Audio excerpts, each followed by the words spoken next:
Hello and welcome to the fourth and final section of our diamond attic windows sew along. I'm Teresa from Sewing Together and I hope that you have enjoyed making our lovely English paper pieced cushion. In our previous sections we have prepared our fabric, we have stitched our diamond units together, and then we have stitched our units into rows. So the final section that we're going to complete today is that we're going to join our rows together, and then we're going to look at the small setting triangles that go around the outer edge, or top and bottom, and this gives us some nice straight edges, making it easy to sew our completed English paper piecing section into a cushion. So I'm going to swap the camera angle over so that we can easily see what I'm working on, and we'll get our cushion finished.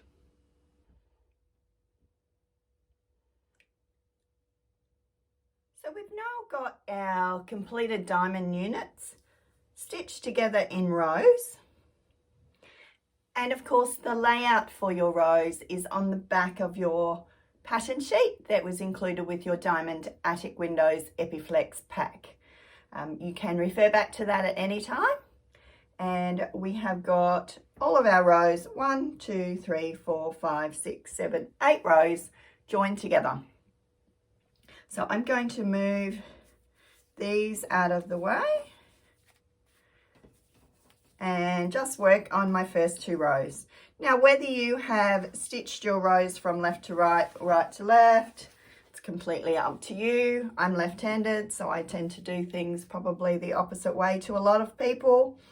But what we've got here is when we look at the way our rows fit together, you can see that our pieces will easily nest in.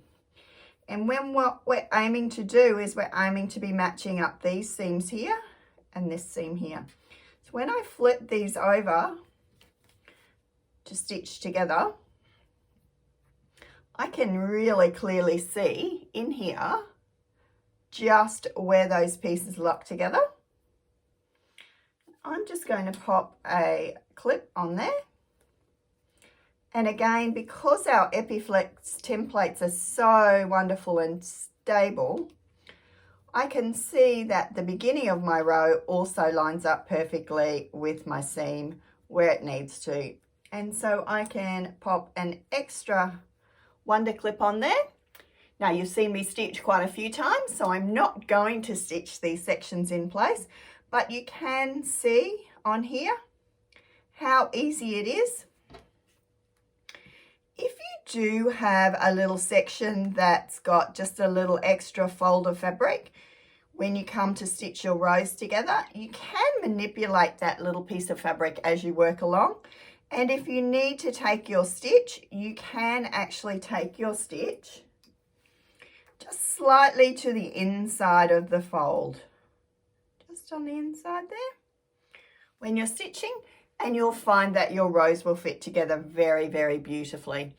English paper piecing is a very, very forgiving way of stitching your complicated units together. And so it's when we come to this section, it should all work out fine.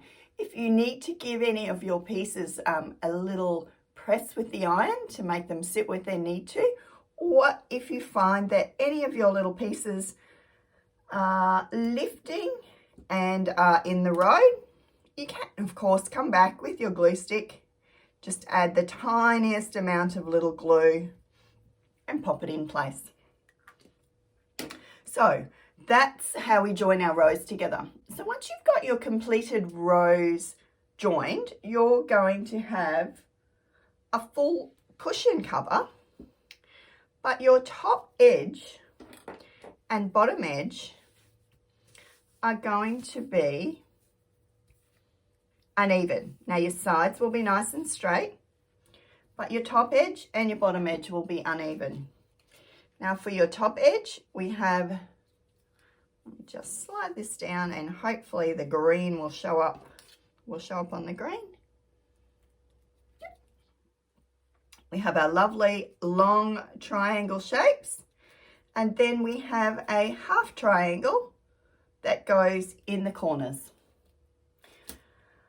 I'm going to use just a contrast darker cream for these sections, and it's almost going to look like a background. So it's very similar to my background colour. We have got 3 of these diamonds along the top, 3 along the bottom, and 1 of our little triangles as well. Now, these diamonds, or these triangles, our long triangles, are symmetrical. So it doesn't matter which way we place them on our fabric, but these little corner pieces do. So it's really important that we do place them on the fabric in the right orientation. So my little tip for preparing those is a little tiny post-it note or a little piece of blue tape, painter's tape. So what I'm going to do is, I know that that's my correct orientation. I'm going to just pick up my template and I am going to pop my post-it note underneath. So I know that the side without the post-it note is what goes to the fabric, and the side with the post-it note is what is up. I'm going to do the same with this one because I know it's exactly the same. They are the same direction, but they will fit in that way. Move these out of the way. And when we then come to place these triangles on our fabric, I know that the side without the post-it note goes down, and I can easily pop these in place.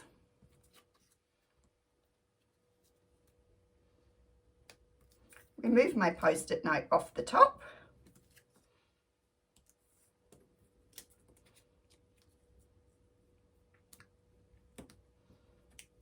And I know that my orientation is correct. Now that's a really, really good tip for any pieces that you are working with English paper piecing that aren't symmetrical pieces. So all of our pieces that we've worked with this project, apart from these last 2, have been symmetrical. But we have had to be careful with our layout. I'm just going to trim these last 2.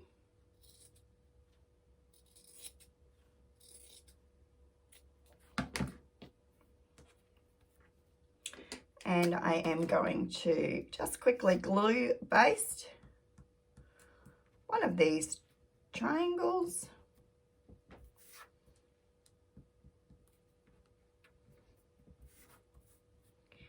Okay.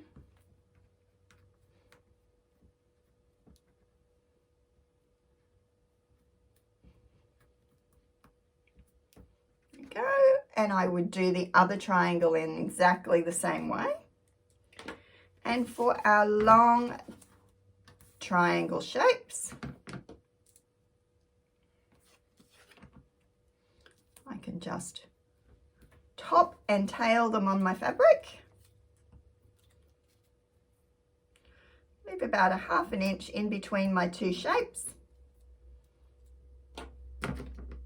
And I can continue along until I have got all 6 of those basted in place. We'll just continue along. I'm going to cut those off, otherwise I will have templates all over the floor.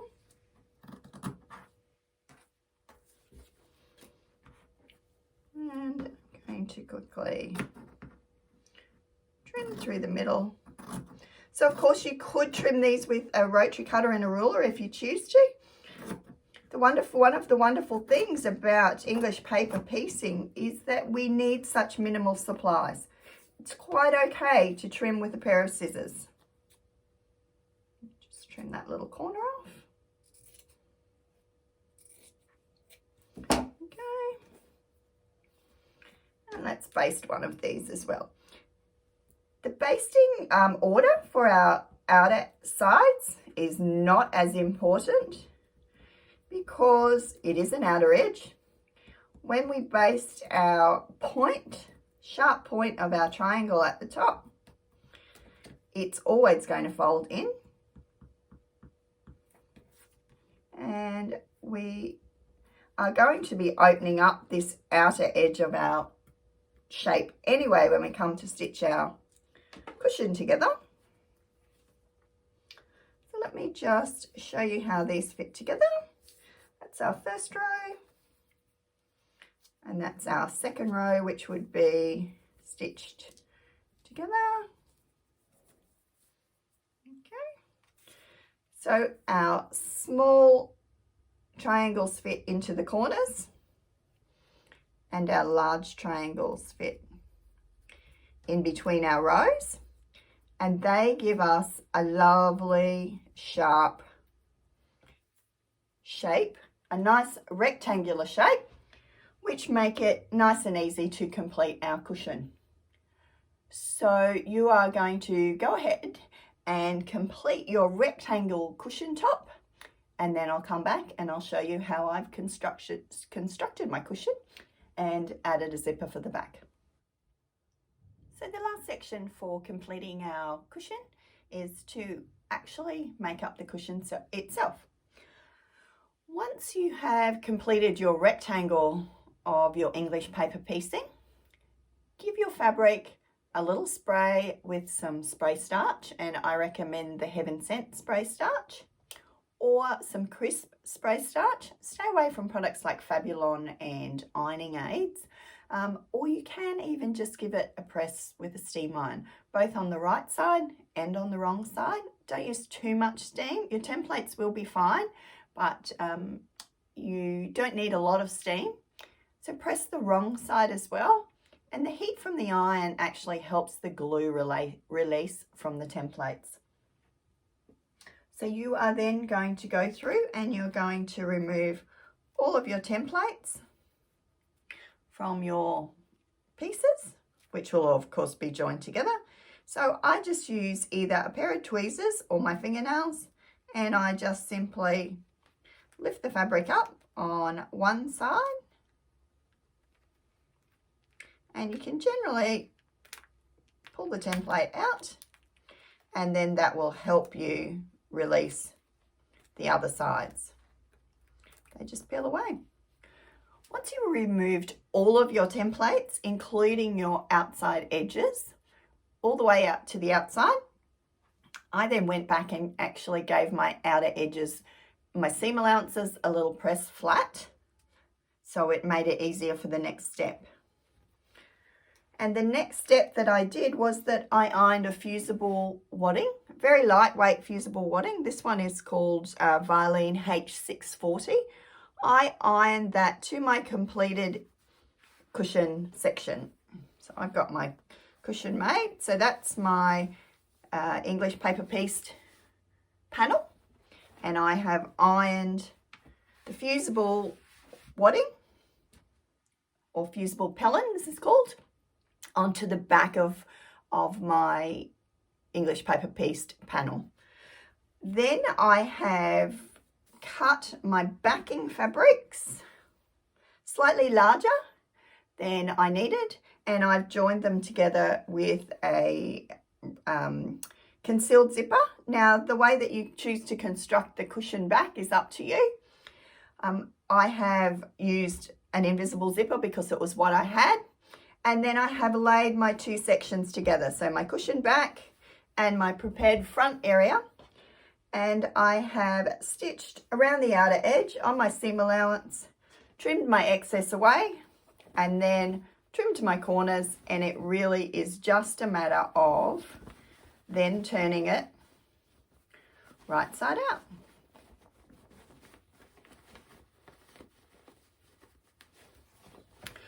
When I pinned my front of my cushion to the back of my cushion, I placed a row of pins on my stitching line.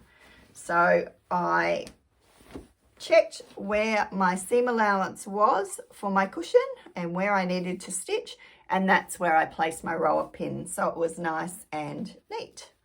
Just clip your corners and turn it out. There we go. And I popped a 50 centimeter cushion insert in it, just so it was nice and full. I hope you have enjoyed our sew-along. We plan on having lots more sew-alongs in the future. Don't forget your English paper pieces or your Epiflex templates are reusable. You can use them multiple times. They do have a little bit of glue residue on them. So simply pop them into a mesh laundry bag and you can pop them through in your washing machine. The other thing you can do is you can actually just give them a rinse under the tap. I put a little bit of laundry washing up liquid on my hands and I pop them under the tap. Just give them a rub and a rinse off and lay them on a dishcloth and let them dry, and they're great. So we would love to see your finished projects, and we would love to see and hear some ideas that you have for some other sew-alongs. So we hope you've enjoyed this project and we look forward to seeing you for the next one. Bye for now.